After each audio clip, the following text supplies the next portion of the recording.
जय शिवराय मित्रांनो शेतरस्ता शेतकऱ्यांसाठी अतिशय निकडीची अशी बाब आणि याच शेतरस्त्यासाठी राज्यामध्ये काय कायदे आहेत, कायद्यामध्ये नेमके आता काय बदल करण्यात आलेले आहेत, शेतीसाठी रस्ता आवश्यक असेल तो कसा घ्यायचा, त्याच्यासाठी अर्ज कसा करायचा, वेगवेगळे कायदे आणि नवीन आलेला 20 एप्रिल 2026 चा एक कायदा, एक परिपत्रक, याच्यामुळे या शेतरस्त्याच्या नियमामध्ये काय बदल झाले आहेत हे सर्व सविस्तरपणे आजच्या या व्हिडिओच्या माध्यमातून जाणून घेण्याचा प्रयत्न करणार आहोत।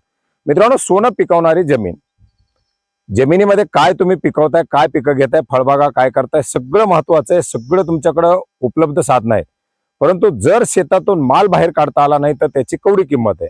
आणि याच अनुषंगानं कोरडवाहू शेतकरी असतील किंवा बागायत शेतकरी असतील, या सर्वांना शेतरस्त्याची अतिशय मोठी अशी निकड आहे।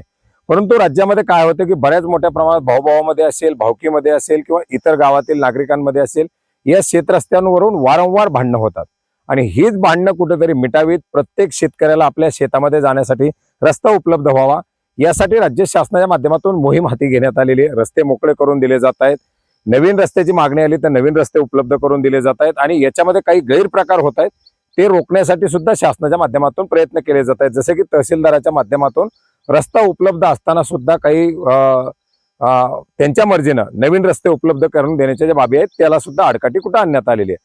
मित्रांनो, एकंदरीत आपण जर पाहिलं तर जमिनीसाठी रस्ते उपलब्ध करून देण्यासाठी दोन कायदे आहेत। एक तर मामलतदार ऍक्ट 1906, एकदम आपण जर पाहिलं तर आजपासून 120 वर्ष जुना कायदा, त्याच्या कलम 5 अंतर्गत जर समजा रस्ते असतील आणि रस्ते पूर्वीचे रस्ते असताना त्याच्यावरती कुठेतरी अतिक्रमण करणं, चर खोदणं किंवा त्या पाण्याच्या, आता समजा पाणंद रस्ते असतील त्याच्यातून पाण्याचा प्रवाह बदलून देणं, झाडं रस्त्यावरती पाडणं किंवा अनेक साऱ्या कारणानं ते रस्ते अडवले जातात, अशा अडवलेले रस्ते मोकळे करून देण्याची एक मोहीम या मामलतदार ऍक्ट 1906च्या कलम 5 नुसार तहसीलदार हाती घेतात।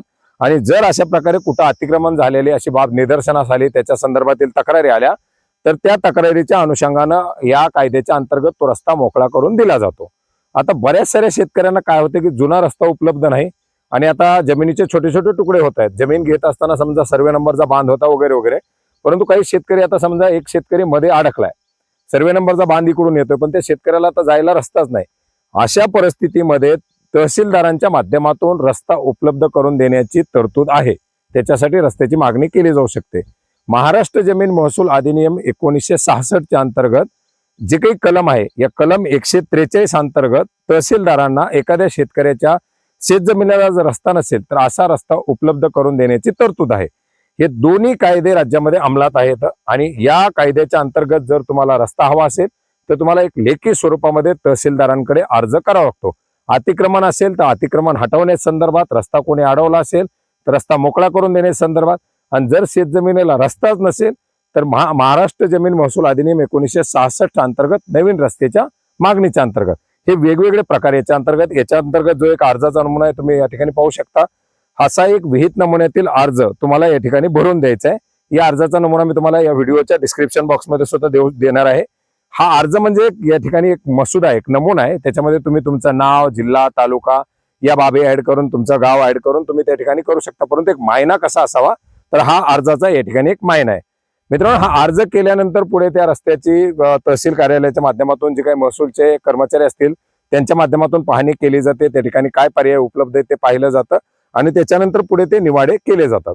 आता हे सर्व होत असताना आपण जर पाहिलं तर या शेताला 1, 2, 3 ठिकाणाहून रस्ते पाडलेले आहेत आणि आता प्रत्येक शेतकरी, हा वरचा शेतकरी म्हणणार मला हा रस्ता पाहिजे, त्या बाजूचा शेतकरी म्हणणार मला हा रस्ता पाहिजे आणि खालचा शेतकरी म्हणणार मला तो रस्ता पाहिजे। म्हणजे आपल्या सोयीनुसार प्रत्येक शेतकरी आता रस्ते मागणी करतात आणि बऱ्याच वेळा तहसीलच्या माध्यमातून अशा प्रकारे रस्त्याची उपलब्धता करून देण्याची सुद्धा तरतूद आहे केली जात होती। आता या अनुषंगाने मग या शेतकऱ्याच्या जर शेतामधून 4 रस्ते गेले तर त्या शेतकऱ्याचं नुकसान होतं।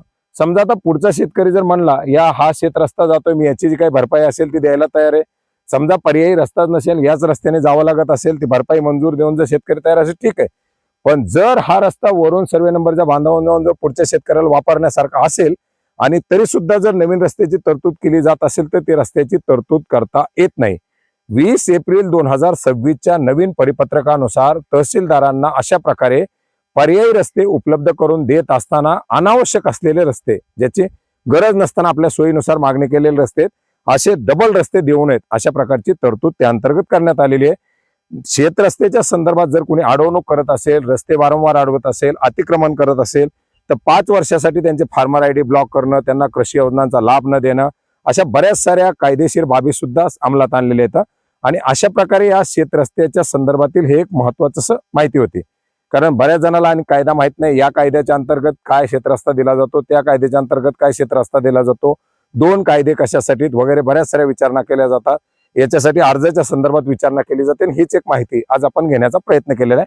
अर्जाचा नमुना तुम्हाला डिस्क्रिप्शन बॉक्समध्ये दिलेल्या लिंकवरती मिळेल. जर समजलं नाही तरी मला मेसेज करा, कमेंट करा, मी तुम्हाला नक्की उपलब्ध करून देईल. आणि याच्या संदर्भातील आणखीनही काही प्रश्न असतील तर नक्की ते देखील विचारा, आपण त्याच्याबद्दल सुद्धा नक्की माहिती घेण्याचा प्रयत्न करूया. धन्यवाद.